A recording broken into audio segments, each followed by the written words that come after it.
कि बोलना तो दूर की बात है देखने के लिए भी तरसोगे। कि बोलना तो दूर की बात है देखने के लिए भी तरसोगे। जिन्होंने मेरे विश्वास पर पानी फेरा है, जिन्होंने मेरे विश्वास पर पानी फेरा है। So hi guys, welcome back my YouTube channel Satyam preparation. कैसे हो आप लोग? उम्मीद करता हूँ काफी अच्छे होंगे, स्वस्थ होंगे, मजे में होंगे और भरपूर क्लास कर रहे होंगे। चलिए आज की क्लास को देख लेते हैं, बहुत ज़्यादा इंपॉर्टेंट है आप सभी के लिए।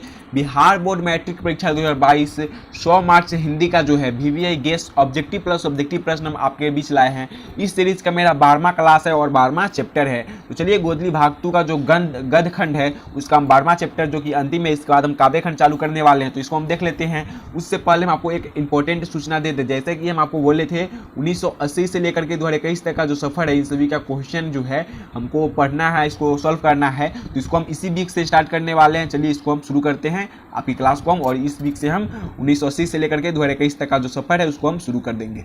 चलिए यहाँ से आपकी हम देख लेते हैं। फर्स्ट जैसे कि आप चैप्टर देख रहे हो 12वां शिक्षा और संस्कृति। यह जो चैप्टर है गांधी जी द्वारा रचित है और बहुत ज़्यादा इंपॉर्टेंट है आप सभी के लिए। गांधी जी को हम भी जानते हैं, आप भी जानते हैं, और 2 अक्टूबर को उनका जन्मदिन भी मनाते हैं। चलिए, गांधी जी किस तरह के सामंजस्य को भारत के लिए बेहतर मानते थे? किस तरह का सामंजस्य है जिसको भारत के लिए बेहतर मानते थे और क्यों मानते थे?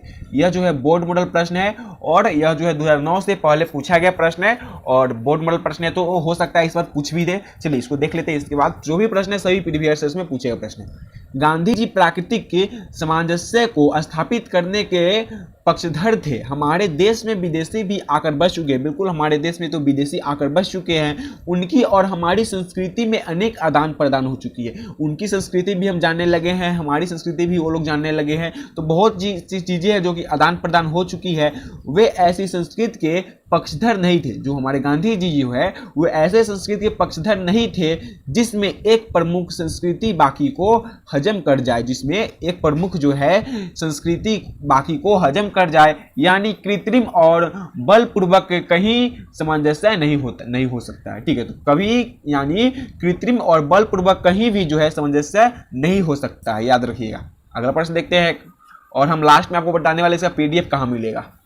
ठीक है, यह जो प्रश्न है 2000 बोर्ड यहाँ पे पूछा गया है आपको 12 में और 14 में और 18 में, याद रखिएगा। 12, 14 और 18 में पूछा गया प्रश्न है शिक्षा का ध्येय गांधी जी क्या मानते थे और क्यों। उसके अलावा है अथवा में गांधी जी के अनुसार शिक्षा का जरूरी अंग क्या होना चाहिए। जो 2 प्रश्न है यहाँ पे आपको एक ही प्रश्न से 2 प्रश्न क्लियर की जा रही है। ये दोनों प्रश्न में से आपको बहुत ज्यादा इंपॉर्टेंट है और एक न एक पूछ भी सकती है क्योंकि बहुत ज्यादा इंपॉर्टेंट है आप सभी के लिए। चलिए यहाँ से देख लेते हैं क्या है। गांधी जी शिक्षा का मूल ध्येय चरित्र निर्माण मानते थे। जो चरित्र का जो निर्माण है उसको मानते थे शिक्षा का मूल ध्येय। उनका ख्याल यह था कि किताबी ज्ञान तो चरित्र निर्माण का एक साधन है। जो किताबी ज्ञान है जो कि अभी हम देखते हैं वो सब एक चरित्र निर्माण का एक साधन है। असल बात है मनुष्य में साहस जो होती है मनुष्य में, वो है असल बात। बल, सदाचारता और किसी बड़े लक्ष्य के लिए आत्मोसर्जन करने का ज्ञान, किसी भी कार्य के लिए, किसी भी लक्ष्य के लिए आत्मसर्जन करने का ज्ञान है जो बहुत ही सरल है। ठीक है, इसके अभाव में समय का चरित्र का निर्माण नहीं होता। इसके अभाव में किसी भी चरित्र का निर्माण नहीं होता है। गांधी जी चरित्र निर्माण पर इसलिए जोर देते थे कि स्वराज्य होने पर ऐसे चरित्रवान लोग समाज का काम संभालेंगे और देश की समुन्नति होगी। इससे देश की जो है हमारी उन्नति होगी। तो क्या चाहते थे इसको देखिएगा एक बार ध्यान से, बहुत ही इंपॉर्टेंट क्वेश्चन है। गांधी शिक्षा का ध्येय है, उसको गांधी जी क्या मानते थे, उसको क्यों मानते थे। गांधी जी के अनुसार शिक्षा जरूरी अंग है। शिक्षा तो हम सभी के लिए जरूरी अंग है, लेकिन क्यों अंग है जरूरी, तो इसको देखते हैं। देखिए, गांधी जी शिक्षा का मूल ध्येय चरित्र निर्माण मानते थे। तो चरित्र का निर्माण है, हम लोग को बोली बनावट, रहने सहने का ढंग, ये सभी को ही शिक्षा का मूल अंग मानते थे गांधी जी। उनका ख्याल जो है, उनका सोच यह था कि किताबी ज्ञान तो चरित्र निर्माण का एक साधन है। जो किताबी ज्ञान है वो तो एक चरित्र निर्माण का एक साधन है। असल बात तो मनुष्य में साहस, बल, सदाचारता और किसी बड़े लक्ष्य के लिए आत्मसर्जन करने का ज्ञान आवश्यक है। किसी भी लक्ष्य, कोई भी आपके बड़े से बड़ा लक्ष्य होगा, किसी का इसरो में जाने का लक्ष्य होगा, किसी का लक्ष्य होगा डॉक्टर बनने का, किसी के इंजीनियर बनने का, फिर किसी का, सबका अलग अलग लक्ष्य होगा। ठीक है। तो सभी के अपने लक्ष्य के प्रति आत्मसर्जन करने का ज्ञान होनी चाहिए। इसके अभाव में सद्यक्ष चरित्र का निर्माण नहीं होता, इसके अभाव में कभी भी सद्यक्ष चरित्र का निर्माण नहीं होता है।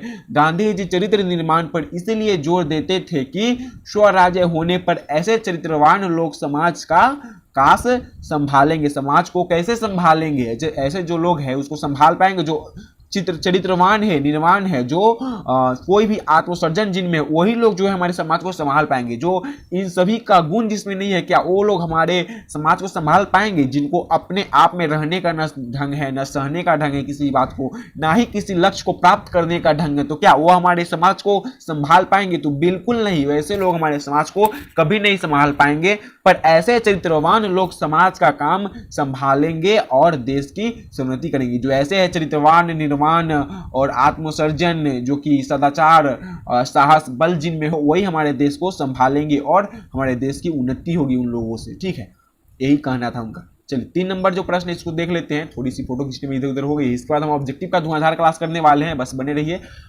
अपनी संस्कृति और मातृभाषा की बुनियाद पर दूसरी संस्कृतियों और भाषाओं से संपर्क क्यों बनाया जाना चाहिए? गांधी जी की राय स्पष्ट करें। जो गांधी जी है उनका कहना यह है कि दूसरी संस्कृति और भाषाओं के संपर्क में बनाया जाना चाहिए। जो अपनी मातृभाषा है उसको हम दूसरी संस्कृति के रूप में, भाषाओं में संपर्क बनाया जाना चाहिए। गांधी जी की राय जो है इसके बारे में स्पष्ट करना है। तो गांधी जी यह बात अच्छी तरह जानते थे कि वह संस्कृति जिंदा नहीं रहती है जो दूसरे का बहिष्कार करती है, इसी प्रकार वह भाषा मात्र हो जाती है जो नए ज्ञान और भावों को आग्रह नहीं करती है। इसलिए वे चाहते थे कि हम दूसरी संस्कृतियों और भाषाओं के संपर्क में बने रहे ताकि भारतीय संस्कृति और भारतीय भाषाओं में ताजगी बने रहे, ज्ञान की धारा बनती रहे। चलिए 4 नंबर जो है इसको देखते हैं। 4 नंबर बहुत ज़्यादा इंपॉर्टेंट है। क्या है? गांधी जी सबसे बढ़िया शिक्षा किससे मानते थे? तो अहिंसा प्रतिरोध गांधी जी का सबसे बढ़िया शिक्षा था। जो अहिंसा है और प्रतिरोध है, जिसके माध्यम से उन्होंने हम सभी का बहुत ही अच्छे से काम किया है, और हम सभी समझ लिए तो देश की आज़ादी में भी अहिंसा और प्रतिरोध का ही बहुत बड़ा भूमिका है, जिससे हम सभी आज इतना खुशहाल है। गांधी जी किस भाषा में संसार का ज्ञान प्राप्त करना चाहते थे? जो गांधी जी है वे किस भाषा में संसार का ज्ञान प्राप्त करना चाहते थे? तो गांधी जी अपनी देसी भाषाओं में संसार का ज्ञान प्राप्त करना चाहते थे। जो उनकी देसी भाषा है उसमें संसार का ज्ञान प्राप्त करना चाहते थे गांधी जी। चलिए इसके बाद ऑब्जेक्टिव प्रश्न करनी है, बस 2 प्रश्न और करनी है हम लोगों को। भारतीय संस्कृति को गांधी जी क्या मानते थे? तो गांधी जी की दृष्टि में भारतीय संस्कृति रत्नों से भरी है। जो भारतीय हम लोग की संस्कृति है वो रत्नों से भरी हुई है गांधी जी के समझ से, गांधी जी के सोच से। कौन सी संस्कृति जीवित नहीं रहती है? जो संस्कृति है वो कौन सी संस्कृति है जो कि जीवित नहीं रहती है? जो संस्कृति दूसरों का बहिष्कार करने की कोशिश करती है वह जीवित नहीं रहती है। जो भी संस्कृति है वह दूसरों की बहिष्कार करती है वह जीवित नहीं रहती है, याद रखिएगा। चलिए इसके बाद हम ऑब्जेक्टिव के धुआंधार क्लास शुरू कर रहे हैं, आप सब बने रहिएगा। तो यहाँ पे आंसर भी दे दिया गया, लेकिन आंसर को हम थोड़ी सी तोपने की प्रयास करते हैं। हाँ चलिए, फर्स्ट जैसा कि आप यहाँ पे देख रहे हो, शिक्षा और संस्कृति। फर्स्ट आपका ऑब्जेक्टिव है शिक्षा और संस्कृति पाठ साहित्य की कौन सी विधा है? जो शिक्षा और संस्कृति है यह पाठ साहित्य की कौन सी विधा है? काव्य शास्त्र है, शिक्षा शास्त्र है, नीति शास्त्र है, भाषा शास्त्र है। तो कौन सी है? बिल्कुल शिक्षा शास्त्र है, इसको याद रखिएगा। शिक्षा छात्र है। शिक्षा और संस्कृति पाठ साहित्य की कौन सी विधा है? तो शिक्षा शास्त्र है, याद रखिएगा। शिक्षा और संस्कृति पाठ के लेखक कौन है? जो शिक्षा है और संस्कृति जो हम पाठ अभी देख रहे हैं इसके लेखक कौन है? तो इसके लेखक जैसा हमने आपको बताया महात्मा गांधी है, अमरकांत है, गुणाकर मूल है, या फिर बिरजू महाराज है। तो कौन है? बिल्कुल महात्मा गांधी है। शिक्षा और संस्कृति पाठ के लेखक कौन है? महात्मा गांधी, याद रखिएगा। महात्मा गांधी शिक्षा और संस्कृति पाठ के लेखक है। चलिए अगला प्रश्न देखते हैं क्या है।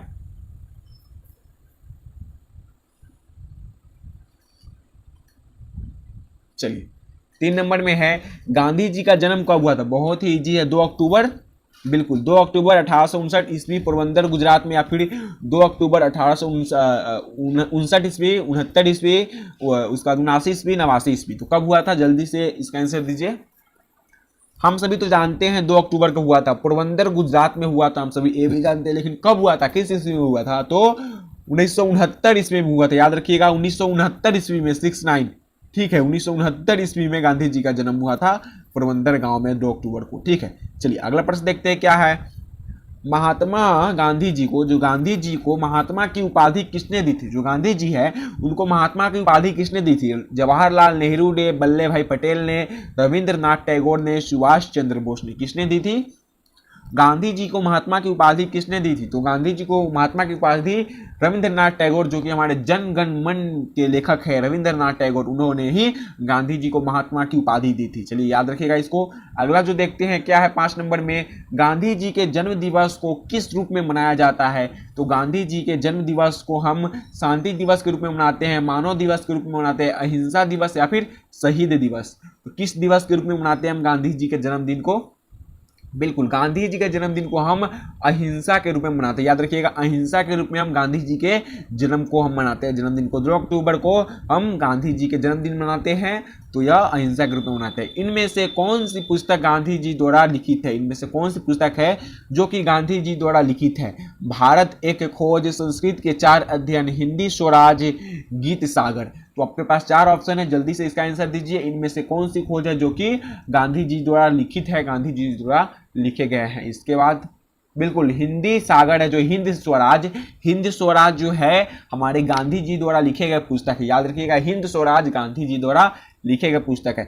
इनमें से किस पत्रिका का संपादन गांधी जी ने किया है? कौन सी पत्रिका है जिसका संपादन गांधी जी ने किया है? तो हरिजन पत्रिका का, या फिर कर्मवीर पत्रिका का, माधुरी पत्रिका का, सरस्वती पत्रिका का। तो किस पत्रिका का किया है गांधी जी ने संपादन? तो माधुरी पत्रिका का, सॉरी यहाँ पे हरिजन पत्रिका का। याद रखिएगा, आपका ऑप्शन ए है, हरिजन पत्रिका का जो है संपादन गांधी जी ने किए हुए हैं। ठीक है, याद रखिएगा किस पत्रिका का? हरिजन पत्रिका का स्वराज गांधी जी ने किए हुए हैं इसका संपादन, और जो पुस्तक लिखी हुई है वह पुस्तक का नाम है हिंद स्वराज। चलिए 9 नंबर देखते हैं। 8 नंबर क्या है? सबसे पहले 8 नंबर जो प्रश्न है आपको 2018 में पूछे गए प्रश्न है, और यह प्रश्न बहुत ज्यादा इंपॉर्टेंट आप सभी के लिए। क्या है? आध्यात्मिक शिक्षा से गांधी जी का तात्पर्य क्या है? जो आध्यात्मिक शिक्षा है उसे गांधी जी का क्या तात्पर्य है? हस्त कौशल शिक्षा, व्यवहारिक शिक्षा, तकनीकी शिक्षा या फिर हृदय की शिक्षा? तो क्या है? बिल्कुल हृदय की शिक्षा। याद रखिएगा, तो आध्यात्मिक शिक्षा से गांधी जी का जो तात्पर्य है वह हृदय की शिक्षा है। ठीक है, हृदय की शिक्षा याद रखिएगा। चलिए आगे देखते हैं, अगला क्या है 9 नंबर में। 9 नंबर में गांधी जी बच्चे की शिक्षा का प्रारंभ किस तरह करना चाहते थे? जो गांधी जी है वे बच्चे की शिक्षा का प्रारंभ किस तरह करना चाहते थे? तो तत्सकारी रिश्ते द्वारा, धर्म की शिक्षा देते हुए, अध्यात्म की शिक्षा देते हुए या फिर न्याय की शिक्षा देते हुए? जल्दी से इसका आंसर दीजिए। बिल्कुल, क्या है इसका आंसर? बिल्कुल ए होगा। गांधी जी बच्चे की शिक्षा का प्रारंभ किस तरह करना चाहते थे? तो दत्सकारी शिक्षा सिखाते हुए जो है गांधी जी बच्चे की शिक्षा का प्रारंभ करना चाहते थे। चलिए अगला जो है 10 नंबर में, टॉलस्टॉय कौन था? जो टॉलस्टॉय था वह कौन था? रूसी लेखक था, चीनी लेखक था, या फिर अंग्रेजी कवि था, या फिर फ्रेंच कवि था? तो जो यहाँ पे टॉलस्टॉय है जो रूसी कवि था। कौन था? रूसी कवि था टॉलस्टॉय। याद रखिएगा, रूसी कवि था टॉलस्टॉय। चलिए 11 नंबर है, यह भी 18 में पूछा गया प्रश्न है। ठीक है, याद रखिएगा जो 18 में पूछेगा प्रश्न यहाँ पर, गांधी जी की दृष्टि में उद्यत और बढ़िया शिक्षा क्या है? जो गांधी जी है उनकी दृष्टि में उद्यत और बढ़िया शिक्षा क्या है? अहिंसक प्रतिरोध, अक्षर ज्ञान, या फिर अनुवाद, या फिर अंग्रेजी की शिक्षा? जल्दी से इसका आंसर दीजिए, क्या होगा? बिल्कुल, गांधी जी की दृष्टि में उद्यत और बढ़िया शिक्षा क्या है? तो अहिंसा प्रतिरोध। याद रखिएगा, कौन सी? अहिंसा प्रतिरोध जो है गांधी जी की दृष्टि में उद्यत है, यहाँ पे अहिंसा प्रतिरोध। चलिए अगला देखते हैं क्या है 12 नंबर में, गांधी जी शिक्षा का उद्देश्य क्या मानते हैं? जो गांधी जी है उस शिक्षा का उद्देश्य क्या मानते हैं? जल्दी से इसका आंसर दीजिए। नौकरी पाना, या फिर वैज्ञानिक बनना, या फिर चरित्र निर्माण, या फिर यांत्रिक दक्षता? जल्दी से इसका आंसर दीजिए। बिल्कुल, चरित्र निर्माण। गांधी जी शिक्षा का उद्देश्य जो है चरित्र निर्माण को मानते थे। किसको मानते थे? चरित्र निर्माण को गांधी जी जो है वे शिक्षा का उद्देश्य मानते थे। दूसरे का बहिष्कार करने वाली जिंदा नहीं रहती। जो दूसरे का बहिष्कार करती है वह जिंदा नहीं रहती है। किसके द्वारा लिखा गया है? कहाँ से लिया गया है? संस्कृत से, शिक्षा से, राजा से, या फिर प्रजा से? जल्दी से इसका आंसर दीजिए। दूसरे का बहिष्कार करने वाली जिंदा नहीं रहती, तो दूसरे का बहिष्कार करने वाली डैश जिंदा नहीं रहती। तो जो दूसरे का बहिष्कार करते हैं वह संस्कृति जिंदा नहीं रहती। क्या है? जो दूसरे का बहिष्कार करते हैं वह संस्कृति कभी जिंदा नहीं रहती है। ठीक है, जो दूसरे का बहिष्कार करते हैं वह संस्कृति कभी जिंदा नहीं रहती है। चलिए आज की क्लास को हम यहीं पे समाप्त करने वाले हैं। हम मिलेंगे नेक्स्ट क्लास में, तब तक के लिए आप सब बने रहिएगा। क्लास जो लगा होगा आप लोग सब्सक्राइब कर दीजिएगा, शेयर कर दीजिएगा, और जो सर क्लास देंगे वो सर का क्लास करते रहिएगा। और हाँ, बहुत जल्द चालू होने वाली है 1980 से 2021 तक का जो भी प्रश्न है और उसका ऑब्जेक्टिव हो या सब्जेक्टिव हो, बहुत जल्द चालू होने वाली है। चलिए यहाँ से क्लास की हम समाप्त करते हैं।